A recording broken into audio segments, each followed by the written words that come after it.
안녕하세요. 자, 크리스마스 하면 뭐가 제일 먼저 떠오르세요? 아마 대부분 선물, 파티, 반짝이는 트리 같은 걸 생각하실 텐데요.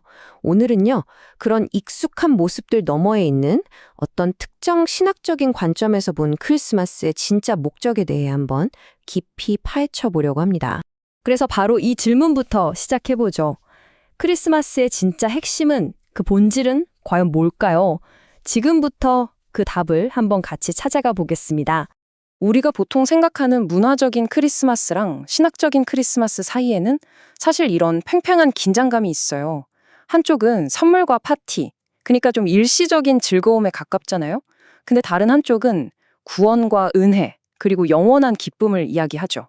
이건 완전히 차원이 다른 이야기인 겁니다. 이 근본적인 질문에 답하기 위해서 우리가 오늘 살펴볼 5가지 핵심 주제입니다.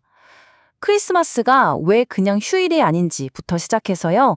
진짜 임무였던 구원, 그 동기가 된 사랑의 선포, 그리고 세상의 것과는 다른 기쁨, 마지막으로 구유에서 십자가까지 이어지는 그 거대한 여정을 따라가 볼 겁니다.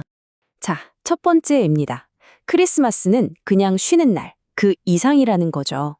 이번 시간에는요, 특히 성경의 권위와 하나님의 주권을 강조하는 개혁주의의 신학이라는 틀을 가지고 크리스마스의 핵심 메시지를 한번 깊숙이 들여다보겠습니다.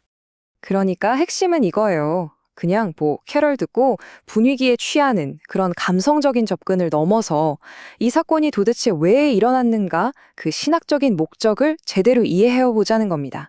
특히 그중에서도 구원이라는 키워드가 아주 중요해요. 그래서 두 번째, 진짜 임무는 바로 구원입니다. 마태복음을 보면 예수님이 왜 태어나셨는지 그 목적이 아주 명확하게 나와 있습니다. 자기 백성을 그들의 죄에서 구원할 자이심이라 마태복음 1장 21절에 나오는 이 말씀인데요. 이게 바로 크리스마스의 미션이 처음부터 끝까지 구원이었음을 선포하는 정말 근본적인 증거라고 할 수 있죠. 아니, 근데 죄에서 구원한다고 할 때 그 죄라는 게 대체 뭘까요? 개혁주의 관점에서 죄는요, 우리 인간이 스스로는 도저히 해결할 수 없는 상태, 하나님과 완전히 단절되고 전적으로 타락해버린 그런 상태를 의미합니다. 한마디로 구원자가 반드시 필요한 절망적인 상황인 거죠. 근데 이게 되게 놀라운 게요. 이 구원의 임무라는 게 그냥 옛날 이야기가 아니라 오늘날 우리가 느끼는 미래에 대한 불안, 관계의 어려움, 또 낮은 자존감 같은 문제들과 직접적으로 맞닿아 있다는 거예요. 여기서 예수는 그냥 좋은 분, 위로자가 아니라 우리를 가장 깊은 절망에서 건져낼 유일한 구조대원으로 등장하는 겁니다. 세 번째 주제, 사랑의 선포입니다. 그럼 이 엄청난 구원 작전은 도대체 어떤 동기에서 시작된 걸까요? 그 답은 바로 사랑입니다. 하나님의 사랑이 우리에게 이렇게 나타난 바 되었으니 하나님이 자기의 독생자를 세상에 보내심은 그로 말미암아 우리를 살리려 하심이라. 요한일서에 나오는 이 구절을 보면 크리스마스가 바로 하나님의 사랑에 대한 가장 확실하고 궁극적인 증거라는 걸 알 수 있습니다.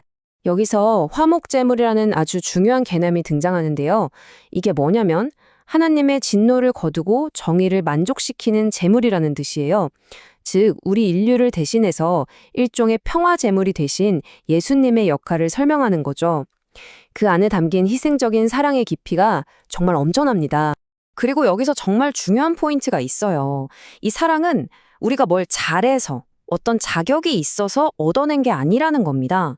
이건 개혁주의 신학의 핵심 교리 중 하나인 무주관적 선택과도 연결되는데요. 우리의 공로나 노력과는 전혀 상관없이 오직 하나님의 주권적인 선택으로 거저 주어지는 선물 같은 사랑이라는 거죠. 자, 네 번째로 넘어가 볼까요? 바로 다른 종류의 기쁨입니다. 크리스마스가 좋은 소식이라고 하잖아요. 이 소식이 주는 기쁨은요, 우리가 세상에서 느끼는 행복과는 질적으로 완전히 다릅니다. 바로 이런 차이가 있는 거죠. 선물 받고 파티하고 이런 일시적인 즐거움은 주변 상황에 따라 쉽게 변하고 또 금방 사라지잖아요.